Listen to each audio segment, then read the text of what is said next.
Hi, my name is Granier. I'm a mathematics teacher here at the Science and Math Academy. This is my 6th year.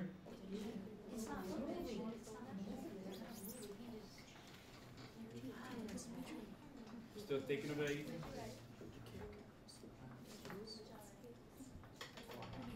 Got it down? Okay. There's a bag on each table. You grab the bag, open it up, write down things about it. Let's figure out, don't blurt things out, but let's figure out what the next lesson is about. What transformation we're talking about. Write down at least the top 3 things, or the top 4 things you could possibly think about with that object.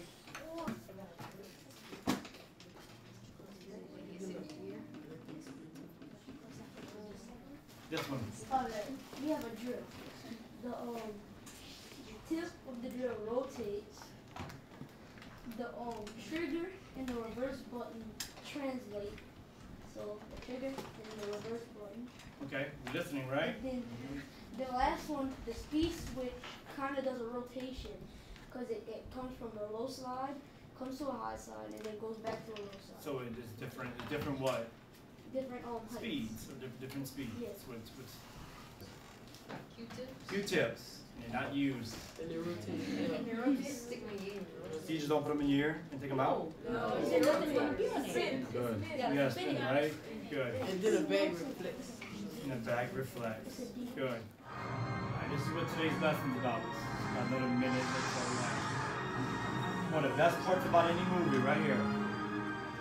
Another technique of motion geometry that artists and their creatures really couldn't do without is called a rotation, or a turn. These dragons, courting one another by free-falling with feet clasped together, look like they're rotating in the air. That's because artists move the shapes that make up the dragons about an axis, creating the perception that they're actually spinning. See? Each simple shape rotates along a circle around the axis. In geometry, a rotation changes the orientation of a shape, but not its size.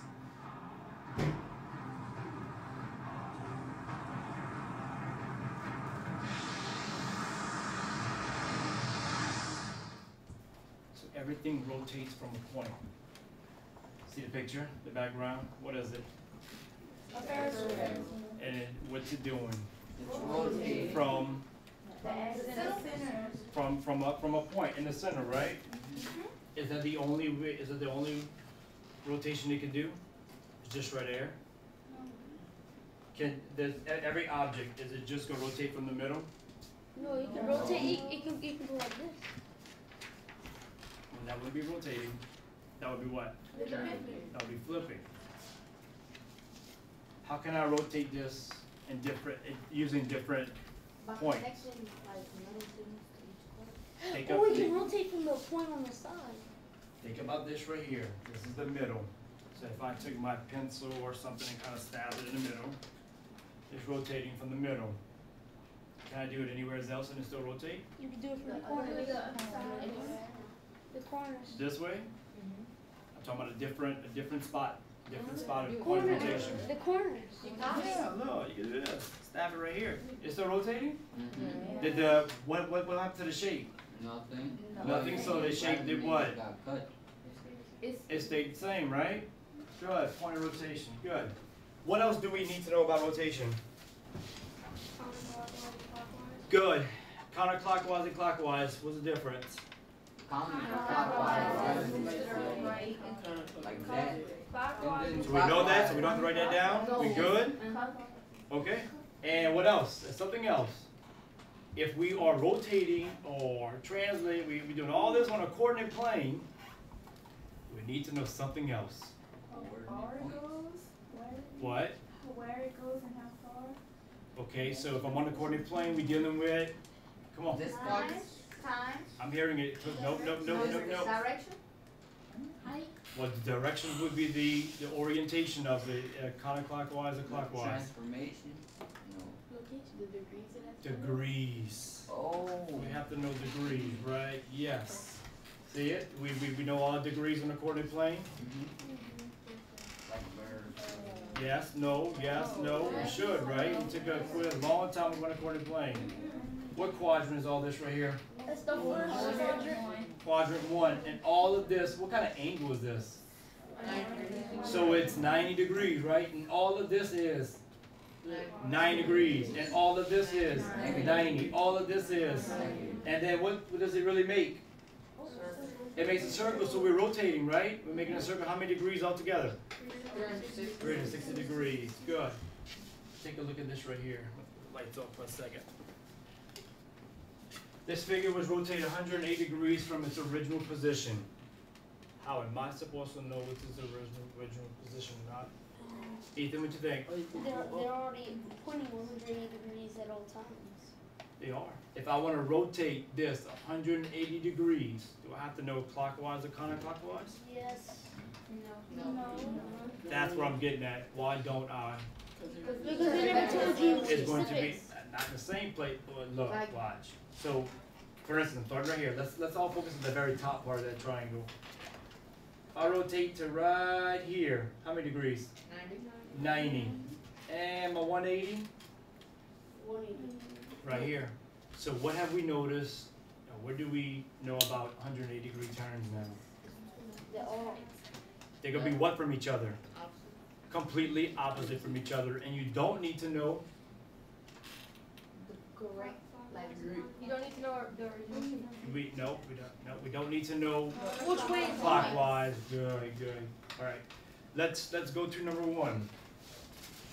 So look, it does not matter. I know this would be hard to see. You kind of see the wax paper right here. You kind of see it. Okay, look. First things first. You want to trace your axis, both of them. Here's your y, so trace that. Okay. Trace your x-axis. We have that cross made.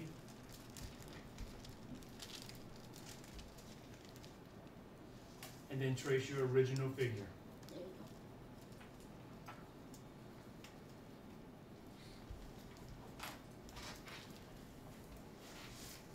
Anyone in here is a visual learner? Or thinks they're a visual learner more than anything else? Well, this is going to be really good for you. We have it traced. Yes. We have it labeled.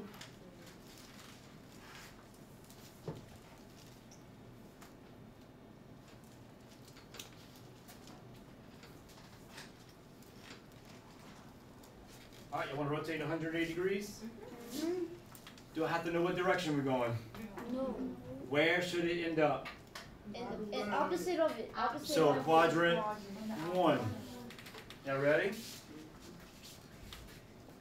See this part right here?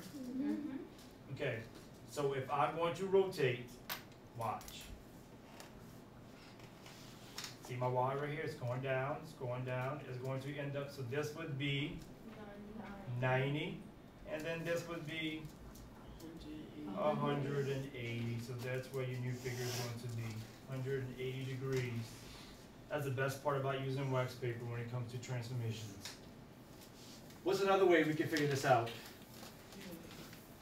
What have you noticed about this figure and where it's at now? They're like certain blocks apart. Certain. That's the first thing I think about. Keep going with that. What you mean by that? I know what you mean, but everybody else The does. C is. I want you to think about using the axis. See this y-axis right here? Is that what you mean? And the x-axis. See where the Q is? The Q's on what axis? Yeah, Q is on the. It's on the y-axis. And how far down is it from the x? 2 blocks. 1. Look, from here to here is 1. So it should end up on the y-axis, just 1 up, right? The opposite. Ready for the next one? We're not going to number 2. We stay on that one right there. I want you to take that figure right there, and I want you to rotate it 270 degrees counterclockwise. the original? Nope, that figure that we just stopped with. This figure right here. Rotate this one 270 degrees counterclockwise. Help each other out. 70 degrees counterclockwise. Correct. All right. Quadrant 3. Two. Project 2. If this is my original, then I went 207 degrees here. Now from here, I'm going 207 degrees counterclockwise, right or left? Left. Left. So watch. This is how many degrees? 90. This is, well, how, of course it's 180 because why? I'm back to my original. And then we go one more and this would be 270. Okay, that's 270. One more, you ready? How did you label this one? Two apostrophes. Yeah, all have 2 apostrophes. Yes, sir. Good. What I told you was the most common mistake made on the test. The Apostrophes. And why so important? Because you need to know Because what you need to know what's the You need to know. Good, good. Look at this. Which figure represents a rotation of 180 degrees? So take a couple of seconds. Don't start blurting things out. Look at all 3 of them. Talk to your partner. Come on. I want you to write your answer down. Write your answer down. And then turn it over. All right. Show us what you got. What you have. Red. Red. Red. Red. Orange. What do we think? It's red. How?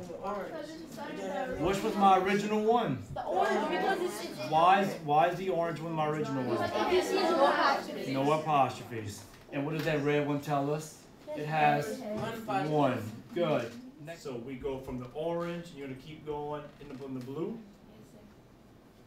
How we got the 90? Well, it starts with regular ABC with no apostrophe, Okay. and then you rotate 90 degrees to the second one. No, with 2 apostrophes. But wouldn't that be what?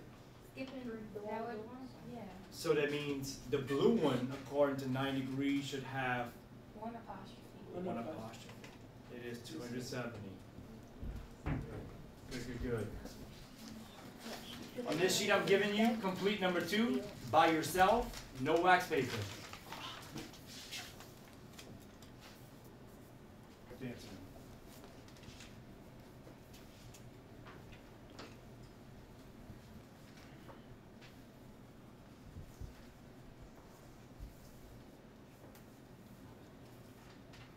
What is this?